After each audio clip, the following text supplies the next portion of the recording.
Hey guys, again welcome back to my channel. അങ്ങനെ രാവിലെ നമ്മൾ ഡെഡ്പൂൾ ആൻഡ് വോൾവറിൻ കണ്ടതിന് ശേഷം രാത്രി രായൻ കണ്ടിരിക്കുകയാണ്. രായൻ എന്ന് പറയുമ്പോൾ ധനുഷ് എന്നുള്ളൊരു പേര് മാത്രം മതി നമുക്ക് തിയേറ്ററിലോട്ട് ചെന്ന് കയറാനായിട്ട് മാത്രം. അതുപോരാഞ്ഞിട്ട് പുള്ളി തന്നെ റൈറ്ററും ഡയറക്ടറും കൂടിയാണെന്ന് കേൾക്കുമ്പോഴത്തേക്കും എന്തായാലും പോയിരിക്കും. അപ്പോൾ പടം കണ്ടു. Written and director by Dhanush. നമ്മുടെ സൺ പിക്ചേഴ്സ് ആണ് പ്രൊഡക്ഷൻ. നമ്മുടെ കലാനിധി മാരൻ. പിന്നെ ഇത് മ്യൂസിക് ബൈ AR റഹ്മാൻ. അത് പൊളിയായിരുന്നു. അതെ, പ്രത്യേകിച്ച് മറ്റേ ഉസിര് ആ സാധനമൊക്കെ ഇല്ലേ, ഫീൽ, അതൊരു ഫീലായിരുന്നു. Choreographer Prabhudeva. Cinematography by Om Prakash. എൻ്റെ മോനെ, ഇവിടെ കിട്ടില്ല, കുറെ ക്വാളിറ്റി ഫ്രെയിംസ് ഉണ്ട്.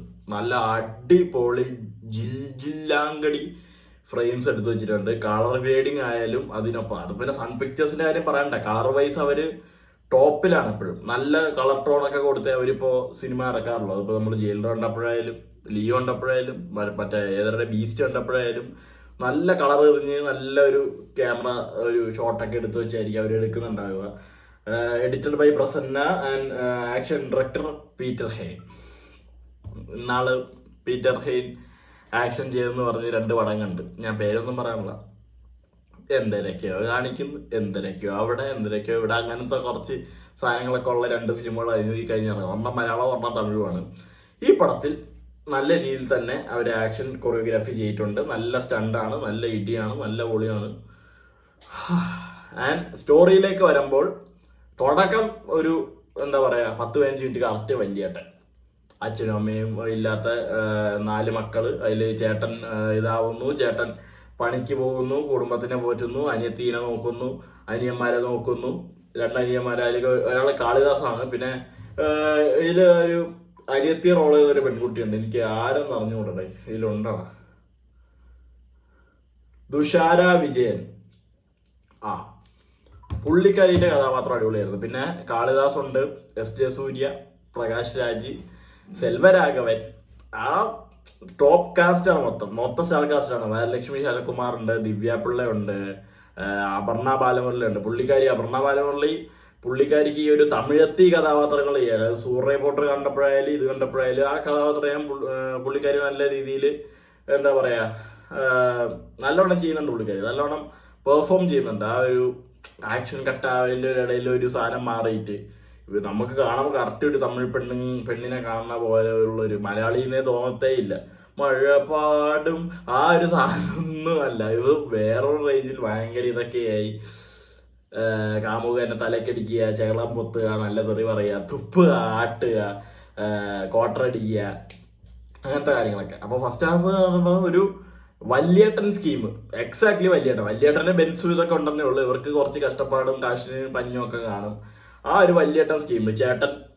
ചേട്ടൻ വീട്ടിൽ എല്ലാ അണ്ണൈ രായ അണ്ണൈ, ഈ ഒരു സാധനം. അപ്പോൾ ഫസ്റ്റ് ഹാഫ് കഥ പറച്ചിലാണെങ്കിൽ ഒരു എന്താ പറയാ, ഒരു 2 സെറ്റ് ഓഫ് ഗുണ്ടകളുണ്ട്. അതിന്റെ നടുക്ക് പെട്ട് കിടക്കുന്ന ഒരാള് ധനുഷ്, യവന്മാര് തമ്മിൽ. അതിലൊരെണ്ണം SJ സൂര്യ, മറ്റൊരാള് വേറെ ഏതൊരു മൂപ്പിലാനാണ്, എനിക്ക് അറിഞ്ഞുകൂടായിരുന്നു.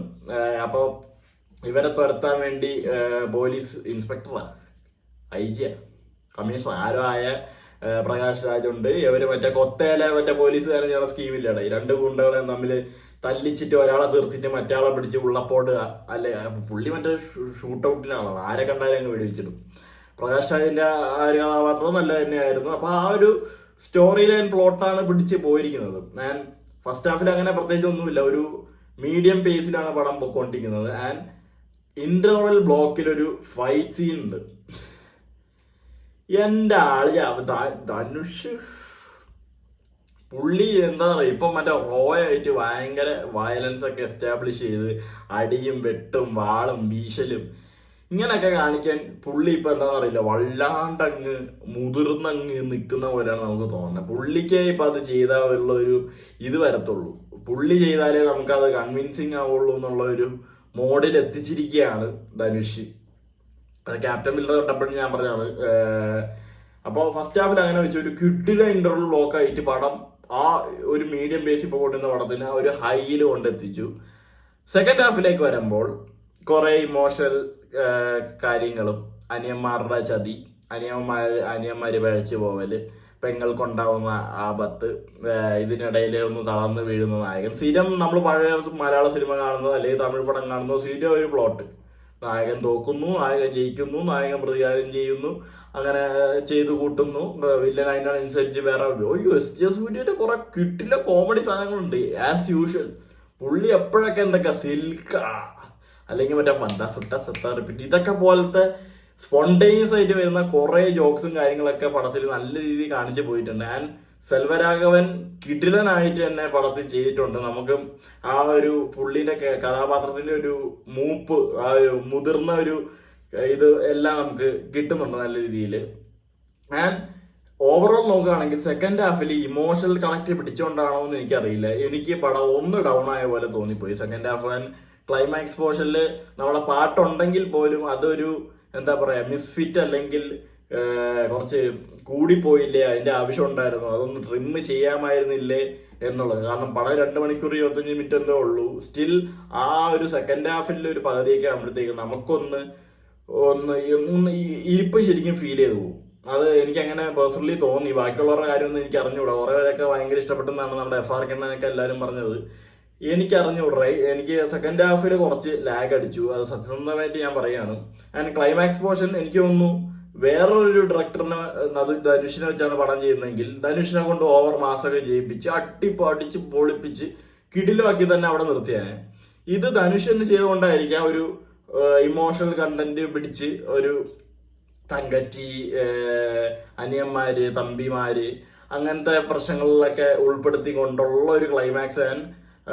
അതൊരു എന്താ പറയാ ഇമോഷണൽ ഒരു സാധനമായിരുന്നു. അത് നമുക്ക് എത്രത്തോളം കൺവിൻസിങ് ആവുമെന്ന് ചോദിച്ചു കഴിഞ്ഞാൽ ആവുന്നവരുണ്ടാവാം. പക്ഷെ എനിക്ക് ആ ഒരു മാസിന്റെ ഒരു എലമെന്റ് ഉള്ളിടത്താണ് കുറച്ചും കൂടി ഹൈപ്പ് കയറി നിന്നത്. ആ ഒരു സമയത്താണ് ഞാൻ ശരിക്കും ഒന്ന് ഓണ അടറിൽ വെച്ച് കൂക്കുളി ഇതൊക്കെ ആയിട്ട് പടം കഴിഞ്ഞപ്പോ കൈയടിച്ചെങ്കിൽ പോലും എന്താ പറയാ ഇപ്പൊ ടേസ്റ്റ് കുറവായിരുന്നു. എന്താ പറയാ വയറ് പറഞ്ഞു, പക്ഷെ ടേസ്റ്റ് ഇല്ല. ആ ഒരു ടേസ്റ്റ് കുറച്ച് കുറവാണ്. അങ്ങനെ പറഞ്ഞ ഒരു ഫീലാണ് എനിക്ക് തോന്നിപ്പോയത്. ഫുഡിന്റെ ഒരു കേസ് പറയുന്നത് പോലെ നമുക്ക് നല്ലോണം കിട്ടി, വയറ് പറഞ്ഞു, എന്നാലും അത്ര ടേസ്റ്റ് പിടിച്ചില്ല, അങ്ങനെയൊക്കെ പറയണ പോലെ. അപ്പോൾ ഓവറോൾ എനിക്ക് നോക്കുമ്പോൾ ഒരു എന്താ പറയാ ഒരു above average and one time watch entertainer. പക്ഷെ എന്തായാലും തിയേറ്റർ വാച്ചിന് ഡിമാൻഡ് ചെയ്യുന്ന സാധനമാണ്. മ്യൂസിക് ആയാലും ക്യാമറ ഷോട്ട് ആയാലും ബാക്കി അടികുത്ത് ഗാനങ്ങൾ എല്ലാം ടോപ്പ് നോച്ച്, 10 on 10 എല്ലാം കൊണ്ടും ഒരു എന്താ പറയുക വിഷ്വൽ ട്രീറ്റ് തന്നെയാണ്. ധനുഷിന്റെ അടുത്തൊരു മികച്ച പടം ഇനിയും വരാനുണ്ട്. പിന്നെ പുള്ളി ഇനി ഡയറക്ഷനിലേക്ക് ഇറങ്ങാൻ തോന്നുന്നുണ്ടോ എന്ന് വെച്ചാൽ മാത്യു പ്രിയവാര്യർ ആരെയൊക്കെ വെച്ച് ഒരു പടം ഇറക്കുന്നുണ്ട്. നിലാവക്ക് ML എന്നടി കോപം എന്ന് പറഞ്ഞൊരു സിനിമയൊക്കെ ധനുഷ് ഇറക്കുന്നുണ്ട്. പുള്ളിയാണ് ഡയറക്ഷൻ. അതൊക്കെ കാണാം, എന്തായാലും കണ്ടു നോക്കുന്നതാണ്. ധനുഷിന്റെ വരുന്ന പടങ്ങളും ഞാൻ കാണുകയാണ്. ഞാൻ ഏറ്റവും വെയിറ്റ് ചെയ്യുന്ന പടം വടച്ചെന്നൈ 2 ആണ്. എല്ലാവരെയും വെയിറ്റ് ചെയ്യണ പോലെ തന്നെ ആയിരിക്കും വടച്ചെന്നൈ 2 കാണാൻ ഭയങ്കര വെയിറ്റിംഗ് ആണ് ഞാൻ. പുള്ളി നല്ല പടങ്ങളൊക്കെ ഡയറക്റ്റ് ചെയ്യട്ടെ എന്ന് ഞാൻ ഇനി എന്താ പറയാ പ്രശംസിക്കുന്നു. യാ അത്രേ ഉള്ളൂ. എനിക്കൊരു average above average one time watch entertainer.